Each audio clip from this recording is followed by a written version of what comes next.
Baik, Assalamualaikum warahmatullahi wabarakatuh. Izin sebelumnya, perkenalkan saya Iindayani dengan NIM 1062415. Saya dari lokal HTN 3A. Di sini saya akan membuat tugas UTS tutup mata dari Bapak yang mengajar pada MK Filsafat Hukum Islam. Baik, langsung saja saya akan membahas mengenai materi pada pertemuan kedua mengenai filsafat dan materi pertemuan ketiga, lanjutan dari filsafat. Keduanya ini masih saling berhubungan satu sama lain. Oke, langsung saja kita ke penjelasannya.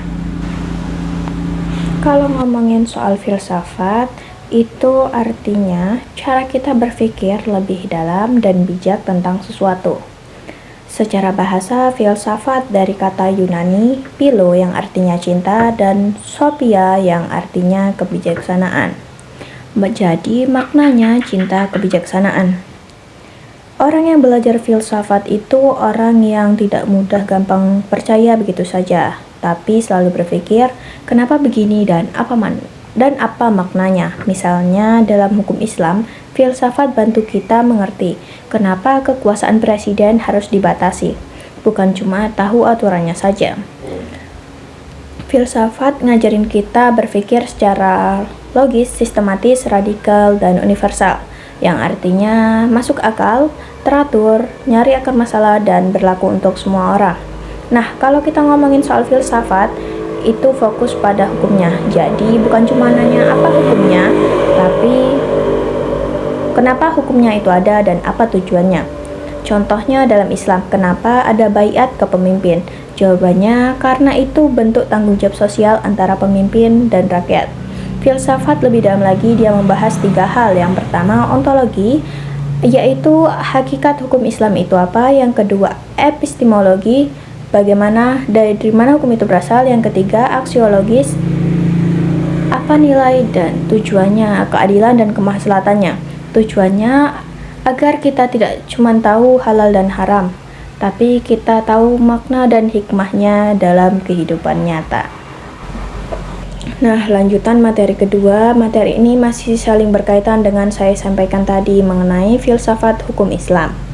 Ada 4 cara memahami kebenaran dalam filsafat hukum Islam. Yang pertama, koherensi, benar kalau sesuai dengan dan konsisten jika sesuai dengan dalil Al-Quran. Yang kedua, korespondensi, benar kalau sesuai dengan kenyataan atau fakta sosial. Yang ketiga, pragmatis, benar kalau bermanfaat dan berguna bagi umat. Yang keempat, religius atau teologis, benar kalau sesuai wahyu dan ajaran Allah. Nah, lanjutan dari materi pertama tadi mengenai ontologi, epistemologi, dan aksiologi. Ontologi membahas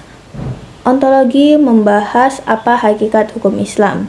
Arti kata ontologis, onto, ada, dan logos, ilmu. Jadi ontologis artinya ilmu tentang yang ada dalam hukum Islam. Ontologi menanyakan hakikat hukum, negara, dan kekuasaan dalam pandangan Islam. Yang kedua, epistemologis, membahas bagaimana cara kita tahu dan memahami hukum Islam. Kata epistemologi, epistem, pengetahuan, dan logos, ilmu. Jadi artinya ilmu tentang cara kita mendapatkan ilmu pengetahuan yang benar dalam Islam. Sumbernya berasal dari Al-Quran, Sunnah, Ijma, dan Qiyas.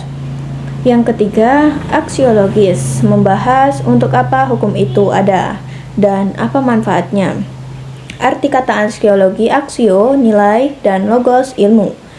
Jadi artinya ilmu tentang nilai atau manfaat ilmu dalam filsafat hukum Islam. Tujuannya untuk menegakkan keadilan dan kemaslahatan.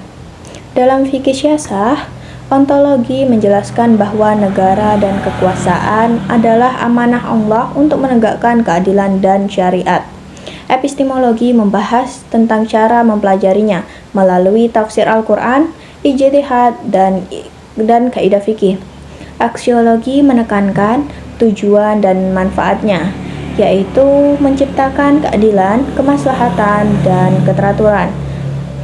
Penerapan teori kebenaran tampak dalam 4 bentuk: koherensi, sesuai syariat, korespondensi, selaras dengan kondisi umat, pragmatis, bermanfaat secara nyata, dan teologis, sejalan dengan wahyu Allah.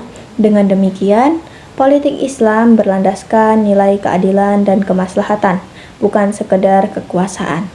Baik, inilah materi yang dapat saya sampaikan untuk memenuhi tugas UTS pada MK Filsafat Hukum Islam. Sekian dari saya. Jika ada kata atau kalimat yang kurang, saya mohon maaf. Saya akhiri, wabillahi taufiq wal hidayah. Wassalamualaikum warahmatullahi wabarakatuh.